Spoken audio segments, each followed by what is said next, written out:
Amid the talk of draining swamps, restoring political might to blue-collar America and turning off the spigot of taxpayer cash that showers Washington, a familiar battle cry is ricocheting through the city: move the bureaucrats out. It has the ring of a Trumpian fantasy. Dislodge arms of the federal government from Washington and reattach them in faraway places, spreading the wealth generated by these well-paid agency workforces and forcing senior bureaucrats to face the people they affect. But the idea has established populist roots that spread across party lines, and they are re-emerging at this unique political moment. The swaggering Interior Secretary from Montana is putting the finishing touches on his plan to move the headquarters of 3 large public lands agencies to the west. The Stanford economist representing Silicon Valley in Congress sees opportunity to strategically seed regions of the country with pieces of the federal bureaucracy that can benefit them, and that they can benefit. The unlikely prospect of locating the Department of Transportation in Los Angeles is dangled by Republicans eager to show this crusade has bipartisan cred. There hasn't been so much buzz about getting Washington out of Washington since Franklin D. Roosevelt sent 30,000 federal workers to the Midwest after a presidential commission advised such moves would ensure the prototypical federal employee remains one of the people, in touch with the people, and does not degenerate into an isolated and arrogant bureaucrat. "We need to find out what we can move," said Rep. Tim Ryan, a Democrat from Youngstown, Ohio, who is seeking to create a commission that would identify parts of the bureaucracy that could be moved to economically distressed regions like his. A fellow Ohio congressman and political rival, Tea Party activist Warren Davidson, has mounted a parallel bureaucracy migration push. He calls it the Drain the Swamp Act. None of it is going over well with diehard Washingtonians.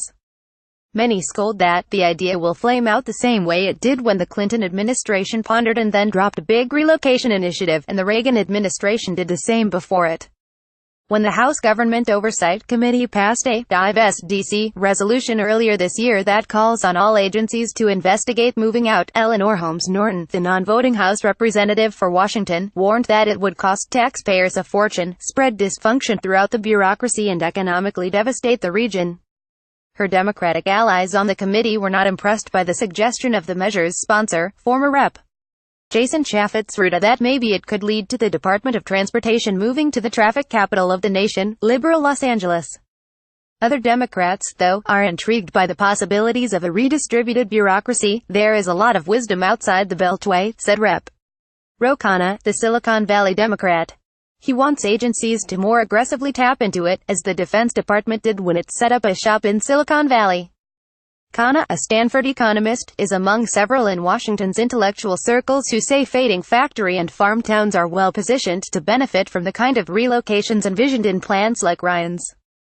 There are other reasons the movement has regained steam of late. While only 15% of the federal workforce is in Washington, it is where most of the top decision-makers live and work. David Fontana, a professor at George Washington University Law School who is writing a book about decentralizing the federal government, says their bubble is growing ever more insulated from reality. When you have this concentration of important people all in a single place, they form their own tight networks immune to other influences, he said. Decentralizing that power away from the capital has long been a trend in other countries, Fontana said. This is not a crazy idea. The Trump administration will likely put it to the test soon. Interior Secretary Ryan Zinke, a Montanan, is aiming to move the headquarters of the Bureau of Land Management, the Fish and Wildlife Service, and the Bureau of Reclamation out of Washington as soon as logistically possible.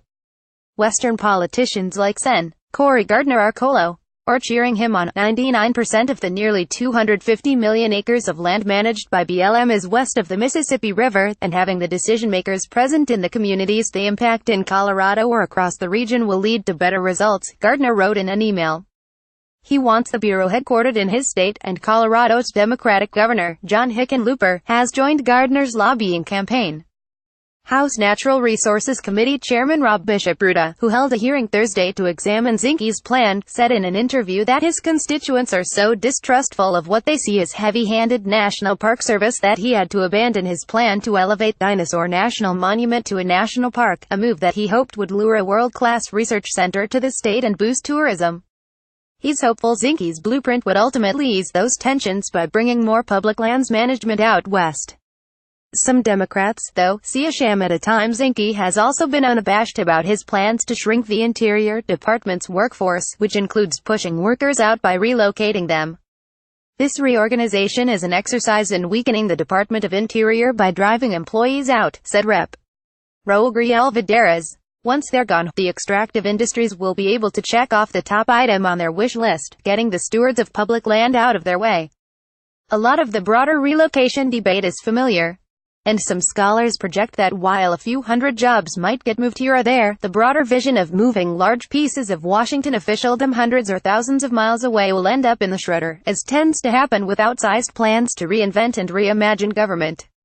The politics are messy, the logistics are tough, and the status quo is entrenched. While this has perennial appeal, it is hard to pull off, said Andrew Rudelvich, a professor of government at Bowdoin College in Maine. There is also the danger of that it could create problems instead of solving them. Matt Lee Ashley, a public lands expert at the Liberal Center for American Progress, warns that accountability is undermined when agencies move away from the lawmakers and federal investigators who over them. He points to the scandal that enveloped the Minerals Management Service during the administration of George W. Bush. It had been set up in suburban Denver with a mandate to conduct the business of collecting $10 billion in royalties like a private company. It turned into a cesspool of corruption and bad behavior, according to federal investigators. Of course, the argument that Washington is the cure for corruption and bad behavior can be a tough one to make. And the headaches and expense of shoehorning so many agency headquarters into this costly, congested town keep growing. The projected costs of a new FBI headquarters in suburban Washington escalated until they hit close to $2 billion. The plug got pulled on the whole project over the summer amid the rising price and difficulties pulling off the land swap it was designed around. There is all this unused office space outside of Detroit where the FBI could build for not much money, said Paul Kupik, a scholar at the right-leaning American Enterprise Institute. That city, unlike suburban Washington, desperately needs the economic surge such an agency would bring, he said. Why are we spending billions of dollars on these headquarters in Washington? Caption Evan.Helper at lawtimes.com. Follow me at Evan Helper.